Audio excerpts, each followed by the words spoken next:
Hey guys, so as you can see from the title of this video, it is about domestic violence. October is a very big month for me. It is my birthday, my husband's birthday, breast cancer awareness, and domestic violence awareness month. For me, as a kid, I grew up in a very volatile household where my mother was meek and mild, and my father was a wolf. He regularly tortured her. And when I say torture, I don't mean like that kind of torture. I mean like he beat her. Um, Mentally, physically, verbally, emotionally, he robbed her of everything that she had.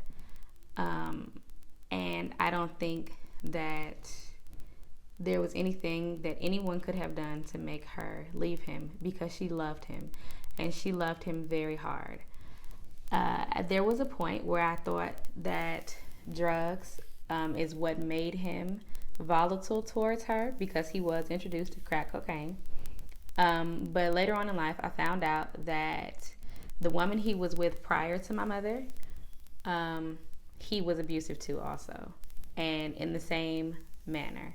And I did not find this out until after my mother passed away. And I don't know if my mother ever knew this. But yeah, I'm going to assume that she probably didn't. I think that she would probably take heed to that and move in another direction. But I don't think that she knew. And I didn't find out till after she died. But yeah, he was extremely abusive. He was on crack cocaine. There were many nights where he would break into the house to steal items that he could sell in order to feed his addiction. Most of those nights that he would break in, me and my sister would lay under her bed calling 911, and the sound of big boots hitting our wood floor and unfamiliar voices was very reassuring to me. I knew that meant that the police were there and that we were safe and he was gone. Now, at this time, that's when domestic violence between an African American woman and an African American man who was addicted to crack wasn't such a big deal. And the only reason I say that is because the only thing that was done by the police is there was a report that was taken, and they would tell my mother to pack us up for a few days, grab toothbrushes and clothes, and kind of just disappear until he cools off from the house that we lived in. Like, this was what regularly happened. Um, when I was a kid and growing up through my teenage years, I was kind of upset with my immediate family, aunts, uncles, and stuff, because I felt like they didn't step in and step up like they could have. Now, as I got older, and I realized that there was no one who could have made her leave him. The way that I discovered this is that I have a friend who is currently in a domestic, violent, volatile relationship, and she will not leave no matter what I say. No matter how many times I've tried to help her go to shelters, come to my house, go to another state, she won't leave. She loves her husband and she loves him hard. And I believe that this is the same way that it was for my mother. She loved him, and she loved him from the day that they met until the day that she died. And her love for him never changed, ever. It was unconditional. I feel like because I was a kid that watched that happen, I will never love the way that she loved.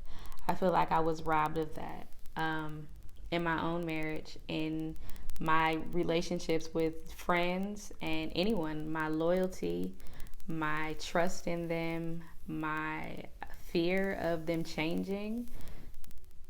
All of that comes from a domestic violence abuse situation. That is what kids take away from those situations.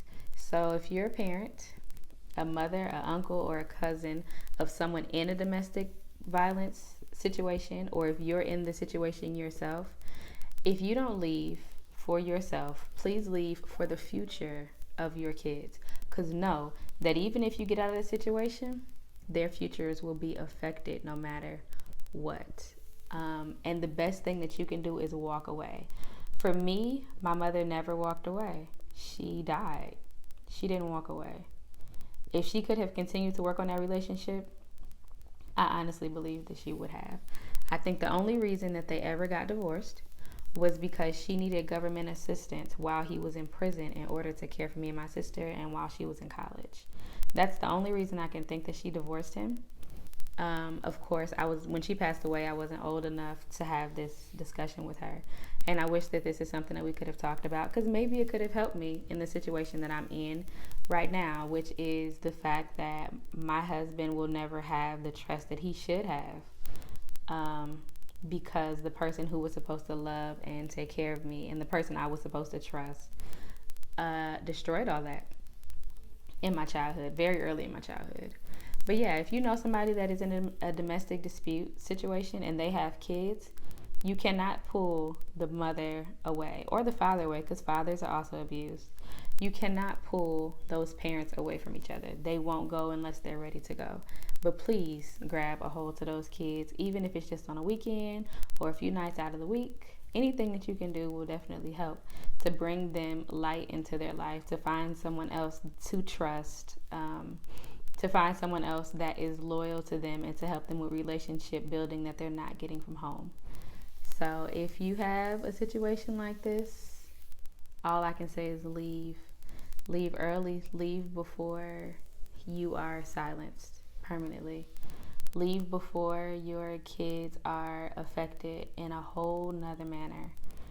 If you know somebody and they have kids, please pull those kids as often as you can. If you have any comments, leave them down below. If you haven't subscribed, please subscribe, and I'll see you guys later.